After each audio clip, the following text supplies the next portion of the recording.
This founder, like many others, thought that his business was doing fine. His product was selling, he had tons of customers coming back to buy more, he had positive contribution margin, and while when he looked at his numbers he thought things could be better, it seemed like it was okay. The thing is, he didn't actually realize that he was 3 months away from running out of cash. Well, why was this happening when it seemed like he was profitable? The answer came from us just digging into his data a little bit more deeply. We took his contribution margin and split it by source, so new customers, returning customers, and Amazon. This was 3 buckets of contribution margin that behaved differently as opposed to just one blended number that hid what was going on underneath. And when we split up the data like that, immediately we could see the issue. New customer acquisition wasn't just underperforming, it was hemorrhaging cash, to the tune of a $430,000 loss in the last 12 months. The profitable parts of his business were barely keeping up. Now he knew cash was tight, so his instinct was to take another loan, buy some more time, and to keep on pushing. But I recommended him a different approach. Fortunately, he listened, and 6 months later, his revenues tripled and the brand went from being unprofitable to consecutive profitable months. Now his problem isn't running out of cash, it's being able to keep up with demand. So I'm going to show you exactly how I walked through the data with him. We'll talk about where we went a little bit deeper to find the truth, the liquidity test that showed just how little time he had, and why he had a better strategy than just taking on more debt. If you run a high retention e-commerce brand, but your cash feels a little bit tight, this might be the most important video you watch this month. So we've got a skincare brand doing about mid 7 figures in revenue. They're bootstrapped, no outside funding or investors. They've done an impressive job and gone pretty far on their own. They're spending about $50,000 to $100,000 per month on ads, mostly on Meta, then a little bit on Amazon. So when the founder came to me, he wasn't really panicking or anything. Things were, not as good as they could be, but he just wanted to be able to get some insights. He'd heard about the financial reviews that we do with the Cash Dash, so thought there might be something valuable in there. Now at a high level, things were pretty good. Like I said, they'd grown a fair bit, and one of the most positive metrics they had was that they had about 54% returning customer revenue. That's a fantastic sign. That means that a lot of customers keep coming back to purchase. They really like the product. Now this guy's actually a much more sophisticated founder than most. He runs his own cash flow forecast, builds his own financial model, he knows how to split up his numbers so he can look at his contribution margin. Smart guy. But he's humble and he knows finance is not really his background, and there were a few blind spots in the way that he was looking at things. In particular, he was looking at his numbers on an overall blended basis, the way a QBO might spit out a P&L for you. So while he is looking at his contribution margin, which is still better than what most founders do, it's just a blend of all the different machines that are running in your business. Now recall, your contribution margin is basically your revenue less all of the variable expenses. It gives you an idea of how profitable your customers are. The thing is, there's a difference between brand new customers that you have to spend ads to acquire versus ones that you already have, and a difference between those that you have on Shopify versus on Amazon. And understanding those nuances helps you to make a lot better decisions. In his case, the core decision that he had to make was invisible because everything was blended together. What we also do is a breakout between the returning customer contribution margin and the new customer contribution margin.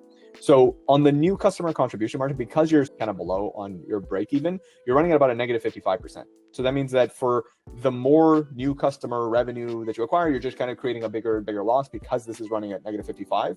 So your total new customer contribution margin over the last 12 months was about negative 430K. And that was offset by the returning customer margin of about 365K. So essentially what we did is unblended that data. We have one bucket for the new customers on Shopify, the ones that you have to spend ad dollars to be able to acquire. One represents that really healthy 54% returning customer rate, so all the customers that are already there that don't require more ad spend. And a third bucket for Amazon, because the economics there are very different with their FBA fees and their commissions and what have you. So while his overall contribution margin was healthy, when we split it out, we saw that his new customer contribution margin was actually very negative. He was running at a minus 55%.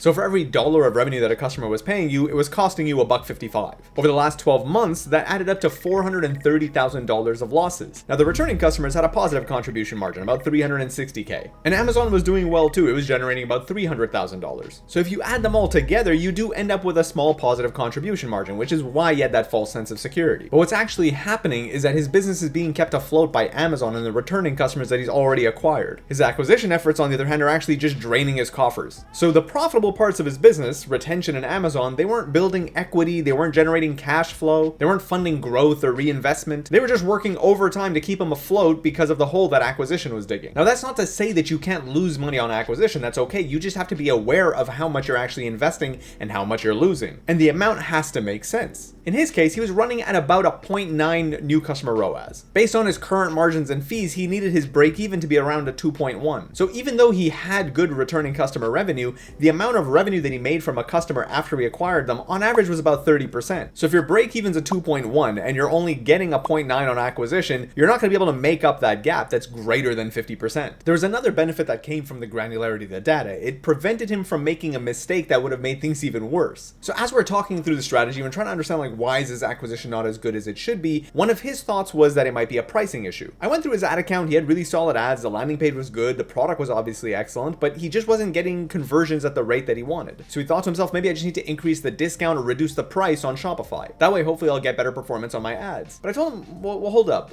let's look at your discount percentage by channel. You're already running about a 17% discount on Shopify. And what you're hoping to do is actually reduce the price so that basically the product becomes even cheaper on a net basis. And he's like, yeah, I think that would improve the conversions. I'm like, yes, in theory it could, but let's look at your discount percentage on Amazon. That's only 5%. A lot of your Amazon traffic is branded, so that means people are seeing the product and they're actually okay paying full price on Amazon, but they're just not converting when they go to your website. That to me indicates that the issue might be something to do with the landing page or your shipping or the offer or something else. But I don't think price is the problem if people are buying at a full price on Amazon. He agreed and decided not to do that, which is good because had he just lowered his price on Shopify, he would have also lowered the price on Amazon and just given up contribution margin for nothing. But so all right, we know that acquisition is a problem. He's bleeding quite a bit of money. So things aren't great, but how long can this go on? Like how urgent is the problem? So then we move on to look at his balance sheet. So cash is pretty tight. He's sitting at less than $100,000. Credit card balances are pretty high and he already has a Wayflyer loan. So at a high level, he knows things aren't great, but he's not really sure how bad they are. But the number that really highlighted the urgency was his quick ratio. Your quick ratio is calculated by basically taking your current assets less inventory and dividing that by your current liabilities. It gives you a rough idea of how much liquid assets you have to cover the liabilities that are going to be coming due soon. Generally, you want this number to be above a 1. His quick ratio was about a 0.2. That is disastrous. Just eyeballing the various liabilities that he had, even without a cash flow forecast, it was obvious that he had about 3 months of cash left, and he had no idea. So now he knows that things are clearly a problem, and he's just resigned to the fact that, yeah, I'm probably just gonna have to take another Wayflyer loan. And on the one hand, that makes sense. You need cash, so do what you gotta do to buy yourself some time. At least now you have a bit more clarity as to what the problem is, so you can kind of work on it. However, I suggested him a different option. The thing about the loan is that it doesn't actually do anything for you, it simply buys you more time. You're gonna take the loan, you're gonna buy yourself a few months, you're gonna incur financing fees, but you still have to fix the underlying economics. And the problem is that if you don't figure it out fast enough, when the loan comes due, that could just shut down your business. But what's gonna kill you faster is running out of cash. So either one of those routes can kill you, it's just one is going to kill you way slower. So if you just need to buy yourself time to get your NC ROAS where you need it to be, you can either get the debt and maybe that buys you 4 months, or you can pull back on the acquisition, ride the returning customer contribution margin, maybe that buys you 8 months.